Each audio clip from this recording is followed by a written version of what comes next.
Según la OMS en el 2018, alrededor del 15% de la población mundial posee alguna discapacidad. Esto equivale a más de 1.000 millones de personas. Gran parte de la población discapacitada en el mundo tiene cada vez menos acceso a servicios de salud y sufre de necesidades de atención médica. En Colombia, según el Censo Nacional del DANE en 2018, alrededor del 4,07% de la población total posee una discapacidad. Este porcentaje de la población es clasificado según la escala de Washington Group como personas con dificultades severas o completas para hacer actividades diarias básicas. Muchos son los obstáculos que tienen que atravesar las personas con discapacidades. Todo parte desde que adquieren su deficiencia, ya sea de que nacen o más adelante en sus vidas. Aparte están las barreras físicas y sociales que les impiden de gozar los mismos derechos que las personas sanas. Tampoco hay que olvidar otros factores relevantes como su estatus social, etnicidad, edad, orientación sexual, entre otros. En fin, cada uno de estos factores tienen consecuencias en cómo cada persona con discapacidad se desenvuelve en su vida. Recientemente han aumentado los estudios sobre discapacidad con base en todos los factores mencionados. Sin embargo, hoy quiero centrarme en cómo interactúan el género y la discapacidad. Más específicamente, quiero hablar sobre la masculinidad y la discapacidad. Pero primero, ¿qué es la discapacidad? Según la Clasificación Internacional del Funcionamiento de la Discapacidad y de la Salud, o CIF de la OMS, hay tres conceptos relevantes al hablar de discapacidad: la mera discapacidad, deficiencia y minusvalía. La deficiencia viene siendo la pérdida o anomalía de alguna estructura o función psicológica, fisiológica o anatómica. Aquí solo se hace referencia a los padecimientos desde un punto de vista más médico. La discapacidad, en cambio, es la restricción o falta, debido a una deficiencia, de la capacidad para realizar una actividad considerada como normal para el ser humano. A partir de la deficiencia de una persona, se categoriza su discapacidad. Por ejemplo, una persona que padece de ceguera tendría como deficiencia este padecimiento y su capacidad vendría siendo su imposibilidad de ver. Otro aspecto clave es la minusvalía, que vendría siendo las circunstancias en las que es probable que se encuentren estas personas discapacitadas. Esta minusvalía hace referencia a la situación social y económica de estas personas. Aquí se abarcan también otros conceptos como el género, la edad y factores culturales. Ahora bien, también es importante saber que hay diferentes tipos de discapacidad. Según la CIF, existen 5 tipos de discapacidades. Discapacidad física. Aquí entran las personas que tengan movilidad reducida. Estas pueden tener barreras para movilizarse, estar de pie, mantener una posición o manipular objetos de forma independiente. Ejemplos serían personas sin alguna extremidad, personas que usan sillas de ruedas, bastones o algún artefacto que les ayude a moverse. Discapacidad sensorial. Las personas tienen una afectación parcial o permanente de la vista o audición. Ellas pueden toparse con dificultades para comunicarse o desempeñarse igual que los demás. Discapacidad intelectual o cognitiva. Aquí están las personas cuyo proceso de pensamiento, aprendizaje o adquisición es diferente. Unos ejemplos son las personas con síndrome de Down o ciertos niveles de autismo. Discapacidad mental. Las personas con discapacidad mental tienen funciones mentales o psicosociales diferentes. Usualmente las enfermedades mentales entran en esta categoría, pero hay que resaltar que tiene que haber muchos más factores jugando al respecto. Ejemplos son la depresión profunda, esquizofrenia, trastornos bipolares, entre otros. Y por último, discapacidad mixta. La discapacidad mixta es la combinación de dos o más de las discapacidades anteriores en una persona. Aquí, estas personas tienen necesidades y problemas muchísimo más complejos. Un ejemplo puede ser la parálisis cerebral. Ahora bien, teniendo todo esto en cuenta, ¿cómo se puede relacionar la noción de masculinidad con las discapacidades en los hombres? En 2012, un grupo de 3 investigadores en Australia escribieron un artículo llamado El dilema de la masculinidad discapacitada. En este hacen una investigación teórica que se centra en conocer cómo se han llevado a cabo estudios sobre la masculinidad y la discapacidad en el entorno académico. Ellos mencionan que el punto de partida en este dilema es el conflicto entre estas dos categorías, ya que la discapacidad siempre se asocia con la dependencia, con lo infantil o con lo débil, mientras que la masculinidad hegemónica es más asociada a lo poderoso, lo fuerte y lo independiente. Justamente esto es lo interesante a conocer. ¿Cómo los hombres con discapacidades interpretan y viven las masculinidades?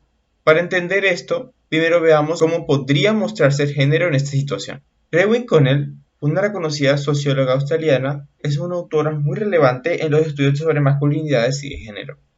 Gracias a su libro Masculinidades, los estudios de la masculinidad obtuvieron más relevancia y alcance en otros campos de estudios, incluyendo el estudio sobre discapacidad. En este libro, ella menciona que el género es una forma de ordenamiento de la práctica social. Esto quiere decir que el género existe en la sociedad como una forma de ordenar o clasificar las diferentes prácticas sociales.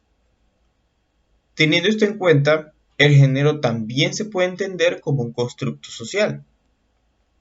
Tanto la cultura como la sociedad crean conjuntos de características y expectativas para tanto hombres como mujeres. Por mucho tiempo en Colombia, se pensaba, por ejemplo, que las mujeres solo pertenecían a la casa, mientras que el hombre debía ser el sustento económico del hogar. También estaba la idea de que los niños deben usar exclusivamente azul y las niñas rosa, y así. Todas estas características son construidas en sociedad y varían dependiendo de la cultura, la época y entre otros factores. Justo estas ideas de lo que debe ser cada género son ideas hegemónicas. En el caso de las masculinidades, Connell menciona que estas son configuraciones de prácticas dentro de las relaciones de género.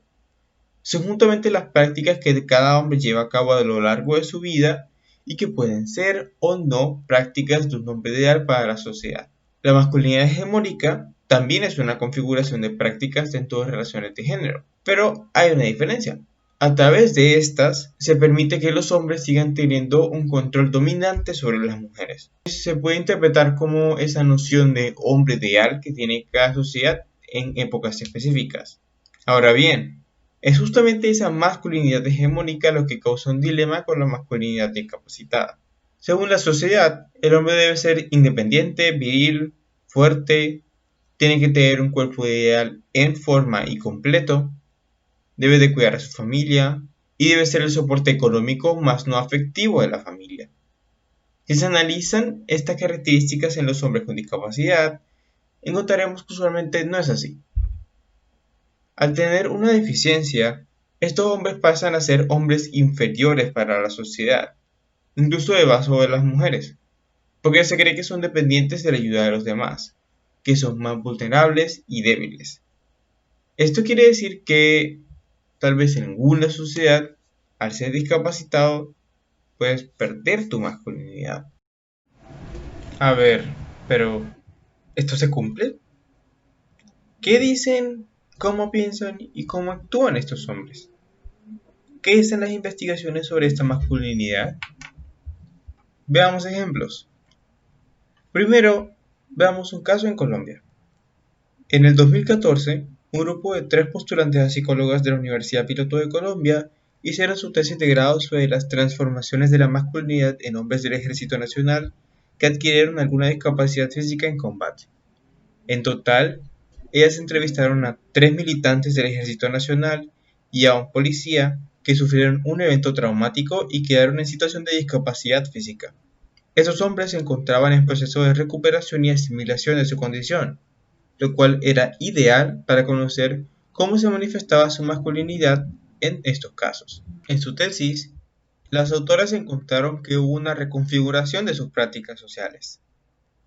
Muchos de sus valores hegemónicos persistían gracias a otros valores castrenses inculcados en el ejército. Por ejemplo, que el hombre debe ser obediente, tener disciplina, tiene que perder el miedo, tienen que ser vigorosos y fuertes. Sin embargo, hay un cambio en cómo estos interpretan la masculinidad de forma más íntima.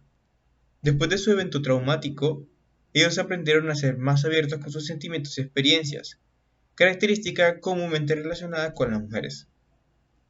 Gracias a las redes de apoyo, sus familiares y sus parejas, estos hombres pudieron tener un apoyo en sus procesos de recuperación.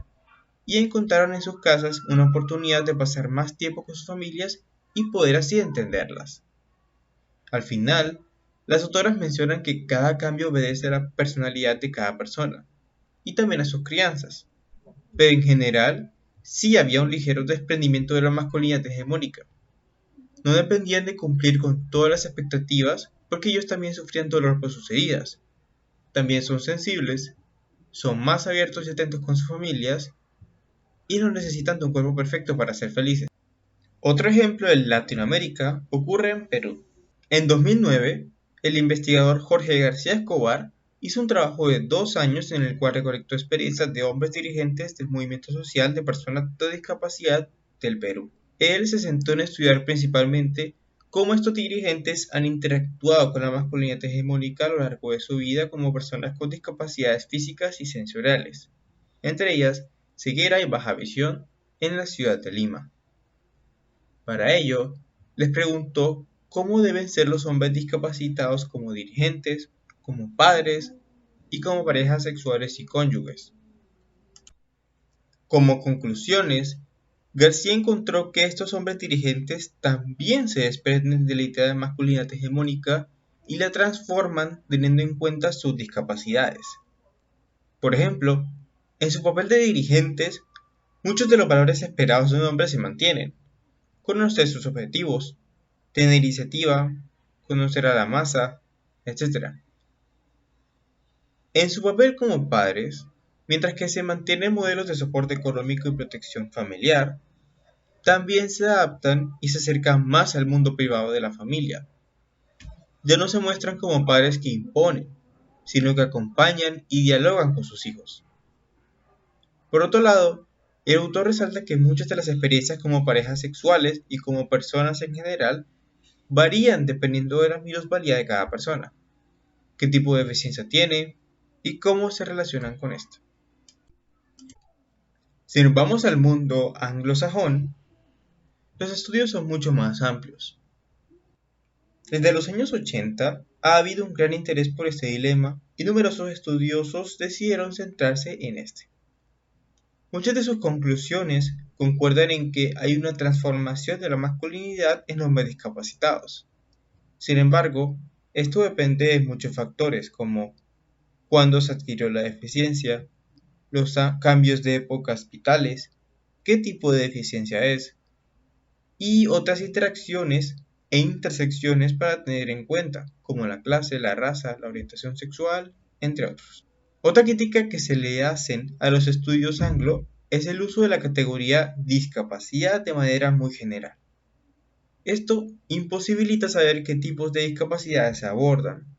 Por ejemplo, un gran número de investigaciones consiste en hombres con discapacidad física adquirida en la adultez, mientras que hay muy pocos estudios sobre otros tipos de discapacidad como la intelectual o sensorial que pueden estar adquiridas desde el mero nacimiento. Según los autores, estos factores podrían hacer la diferencia en cómo se interpretan las masculinidades. Mientras que los hombres con discapacidad física pueden ser vistos con empatía ya que fueron sanos alguna vez, los hombres con discapacidades intelectuales o sensoriales pueden ser vistos como otros. No son vistos como hombres ya que se desarrollan sin la necesidad o sin la posibilidad de adaptarse a los modelos hegemónicos. Aún así, falta mucha investigación al respecto. Tom Shakespeare, por ejemplo, menciona en su trabajo que muchos de los mensajes de hombres discapacitados con respecto a su masculinidad pueden ser algo confusos o contradictorios. Por eso, él resalta la importancia de investigar y estudiar estos casos de manera más específica y tener en cuenta los aspectos anteriores. Perdón si es mucha carreta, pero es necesaria. A ver, entonces, ¿los hombres discapacitados pierden su masculinidad? Pues, en sí, no. Según los casos mencionados, la masculinidad hegemónica sufre un cambio en los hombres con discapacidad. No es que se pierda, sino que se transforma. Estas personas ya no son dependientes de la masculinidad hegemónica y viven su masculinidad de acuerdo con su discapacidad junto con otros factores. Ellos tratan de rescatar algunos aspectos de lo hegemónico y los integran de una forma que les permita vivir más cómodamente. Usualmente son más abiertos con sus sentimientos, algo que puede ser visto como característico de la mujer y que debe ser eliminado según la masculinidad hegemónica. También pueden ser vistos como más sensibles. Sin embargo, esto no acaba aquí. Hay que tener en cuenta que los estudios en Latinoamérica y en Colombia son bastante escasos al respecto. Esto hace que no podamos tener un panorama más amplio sobre cómo estos hombres viven con sus ideales de ser hombre. Aunque hay estudios sobre discapacidades, mayormente son sobre hombres que adquirieron discapacidades físicas en algún punto de su vida. No se exploran otros tipos de discapacidad o cómo, dependiendo del tipo de deficiencia, pueden sufrir muchos más cambios o no. Teniendo en cuenta la riqueza de nuestro país, sería muy interesante conocer cómo diferentes factores socioculturales afectan la vida de los hombres y personas con discapacidades específicas. No hay que olvidarse que ese sector de la sociedad es uno de los que más sufre desigualdades. Por lo tanto, si se investiga más sobre estas personas, podríamos ayudar a crear una sociedad más equitativa teniendo en cuenta sus necesidades y problemas.